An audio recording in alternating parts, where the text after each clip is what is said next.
دوستو بگ سوچو میں خوش آمدید۔ یہ سوڈان ہے جو کبھی افریقہ کا سب سے بڑا ملک ہوا کرتا تھا۔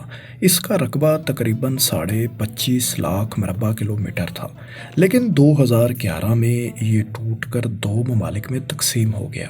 اب اس کا شمالی حصہ ریپبلک آف سوڈان ہے، جبکہ جنوبی حصے کو ریپبلک آف ساؤتھ سوڈان کے نام سے جانا جاتا ہے۔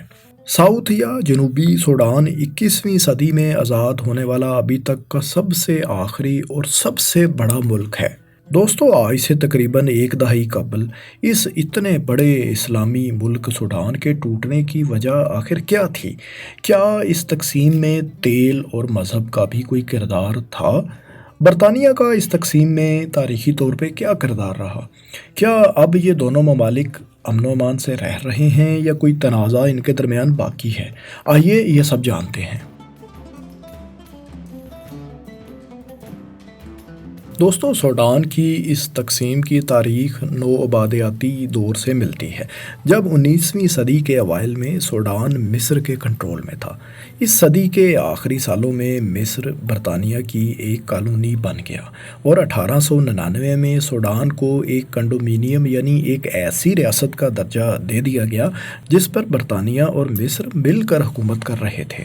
اس دور میں سوڈان کے شمال میں عرب مسلمان اکثریت میں تھے، جبکہ جنوبی سوڈان میں اکثریت غیر مسلم افریقی قبائل کی تھی۔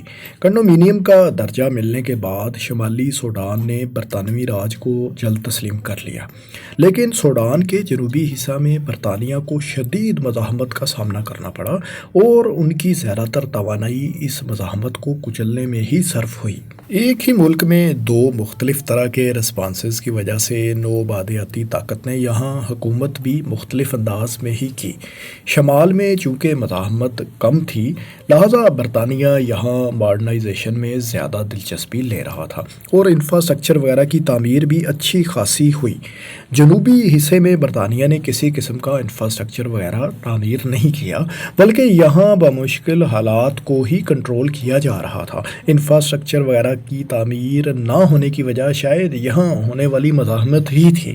مزید یہ ہوا کہ 1922 میں برطانیہ نے شمالی سوڈان کے باشندوں کی 10th پیرالل لائن سے جنوب کی طرف نقل و حرکت پر پابندی لگا دی۔ ایسے ہی جنوبی سوڈان کے باشندوں کی بھی 8th پیرالل لائن سے شمال کی طرف نقل و حرکت پر پابندی عائد کر دی گئی۔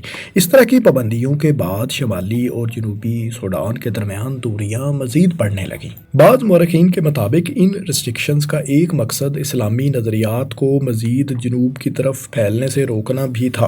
اس کے ساتھ ہی جنوبی سوڈان میں کرسچن مشنریز مقامی افریقی قبائل کا مذہب تبدیل کرنے میں بھی مصروف تھے۔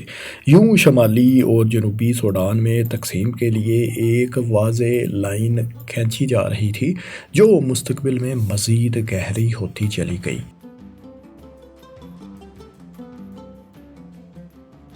دوستو سوڈان میں برطانوی حکومت کی تقسیم کی پالیسی آنے والی دہائیوں میں بھی جاری رہی۔ اس وقت نوآبادیاتی نظام کا خاتمہ بھی ہوتا جا رہا تھا اور برطانیہ نے 1956 میں سوڈان کو بھی بالآخر آزادی دینے کا فیصلہ کر لیا۔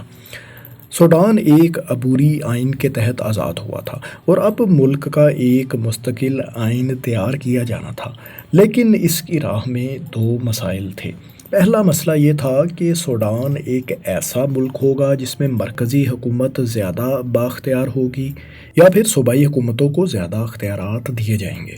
دوسرا مسئلہ یہ تھا کہ کیا یہ سوڈان ایک سیکولر ریاست ہوگی یا اسلامک۔ دوستو یہاں جنوبی سوڈان جو کہ رقبے اور آبادی دونوں کے لحاظ سے اقلیت میں تھا، کہ رہنماؤں کا خیال تھا کہ صوبوں کے پاس اختیارات زیادہ ہونا چاہیے۔ یہاں کے باشندوں کے حقوق کے تحفظ کے لیے وہ اس کو بہتر سمجھتے تھے، کیونکہ دوسری صورت میں جنوبی سوڈان کو اکثریتی شمالی سوڈانی حکومت کے ماتحت ہونا پڑ رہا تھا۔ شمالی سوڈان کے رہنما بھی ایسے نظام کو اپنانے سے کترا رہے تھے جس میں صوبوں کو زیادہ خود مختاری ملتی۔ اس صورت میں ان کو خدشہ یہ تھا کہ جنوبی سوڈان میں علیحدگی پسند نظریات کو مزید تقویت مل جاتی، جو شمالی سوڈان ہرگز نہیں چاہتا تھا۔ اس لیے شمالی سوڈان کے سیاستدان ہر صورت معاملات کو شمال اور مرکز کے کنٹرول میں ہی رکھنا چاہتے تھے۔ یہی مسئلہ مذہب کے حوالے سے بھی درپیش تھا۔ شمالی سوڈان کے رہنماؤں کا خیال تھا کہ سوڈان ایک اسلامی ریاست ہونی چاہیے، جبکہ اس پر جنوبی سوڈان کو شدید تحفظات تھے، کیونکہ اس صورت میں انہیں خدشہ تھا کہ شمالی سوڈان کے عرب مسلمان جو اکثریت میں تھے وہ ان کے ماتحت ہو جائیں گے، اور یہ بات ان کے لیے قابل قبول ظاہر ہے کہ نہیں تھی، لہٰذا وہ ایک سیکولر ریاست کے حامی تھے۔ یاد رہے کہ اس دور میں جنوبی سوڈان میں 80% کے لگ بھگ آبادی کرسچن یا دوسرے افریقی مذاہب سے تعلق رکھنے والے افراد پر مشتمل تھی، جبکہ مسلمان جنوبی سوڈان میں صرف 18% تھے۔ دوستو، آئینی ڈھانچے کے حوالے سے اعتراضات تو وہ تھے جو آزادی کے بعد سامنے آئے، لیکن برطانیہ جب یہاں سے جانے کی تیاریوں میں تھا تو خالی ہونے والی 800 سول سرونٹ پوسٹ میں سے جنوبی سوڈان کے حصے میں تقریباً نہ ہونے کے برابر نشستیں یا پوسٹ آئی تھیں۔ اس وقت سیاسی غیر یقینی کی صورتحال میں جب جنوبی سوڈان کے باغیوں کو کنٹرول کرنے کے لیے شمالی سوڈان کی فورسز نے طاقت کا استعمال کیا تو سوڈان میں سول وار کا آغاز بھی ہو گیا۔ جنوبی سوڈان کے باغیوں کا ایک ہی مطالبہ تھا کہ انہیں حکومت میں زیادہ سے زیادہ نمائندگی اور خود مختاری دی جائے۔ دوستو، اس خانہ جنگی یا سول وار کا خاتمہ سوڈان کی حکومت اور جنوبی سوڈان کے باغیوں کے درمیان 1972 میں طے پائے گئے ادیس ابابا معاہدے کے تحت ہوا۔ اس معاہدے کے مطابق جنوبی سوڈان کے مطالبات کو مانتے ہوئے اب جزوی خود مختاری بھی دے دی گئی، اور اس معاہدے کی شرائط کو سوڈان کے پہلے مستقل آئین میں بھی شامل کر دیا گیا۔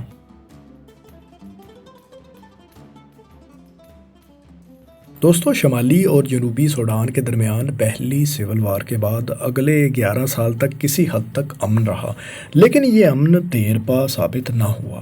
1983 میں سوڈان کے صدر جو کہ ملٹری ڈکٹیٹر تھے، جعفر نمیری نے ملک کو ایک اسلامی ریاست بنانے کی طرف قدم اٹھاتے ہوئے پورے سوڈان میں شریعہ لاء کا نفاذ کر دیا اور جنوبی سوڈان کی خود مختاری کو بھی ختم کر دیا۔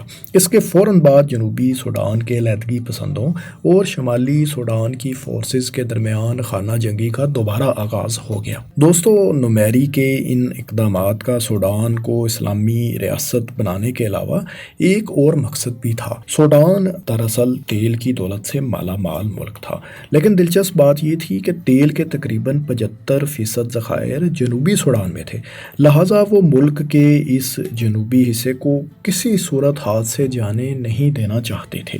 نمیری کے بعد آنے والے صدور نے بھی جنوبی سوڈان کے حوالے سے ان پالیسیز کو جاری رکھا، اور یہ سول وار تقریباً 2 دہائیوں تک جاری رہی۔ اس جنگ میں تقریباً 20 لاکھ کے قریب افراد جان سے گئے، جبکہ 40 لاکھ لوگوں کو بے گھر ہونا پڑا۔ دوستو، لمبے عرصے تک چلنے والی اس سول وار کا خاتمہ بالآخر کمپریہنسو پیس ایگریمنٹ کے تحت ہوا۔ یہ معاہدہ 2005 میں کینیا میں ہوا۔ اس معاہدے کے مطابق سوڈان نے اب جنوبی سوڈان کو خود مختاری دینے کا فیصلہ کر لیا تھا۔ یہ طے پایا کہ جنوبی سوڈان کے شہریوں کو 6 سال بعد یعنی 2011 میں ایک ریفرینڈم کے ذریعے اس بات کا اختیار دیا جائے گا کہ وہ چاہیں تو سوڈان کے ساتھ رہیں یا ایک الگ ملک بنا لیں۔ اسی معاہدے کے تحت دفاع اور خارجہ امور کے علاوہ باقی تمام معاملات میں جنوبی سوڈان کو خود مختاری بھی دے دی گئی۔ جنوبی اور شمالی سوڈان کے درمیان تنازع کی ایک وجہ تیل کی فروخت سے حاصل ہونے والے زر مبادلہ کی تقسیم بھی تھی۔ اسی معاہدے میں فریقین کے درمیان یہ بھی طے پایا کہ کل زر مبادلے کا 2% حصہ تیل پیدا کرنے والے علاقے کو ملے گا، جبکہ باقی 98% جنوبی اور شمالی سوڈان میں برابر تقسیم ہوگا۔ ریونیو شیئرنگ کا یہ فارمولہ بھی 2011 میں منعقد ہونے والے ریفرینڈم تک ہی نافذ العمل رہنا تھا۔ دوستو، اس معاہدے کے عین مطابق جنوری 2011 میں اس ریفرینڈم کا انعقاد ہوا اور جنوبی سوڈان کے 99% شہریوں نے سوڈان سے علیحدگی کے حق میں اپنا ووٹ دے دیا۔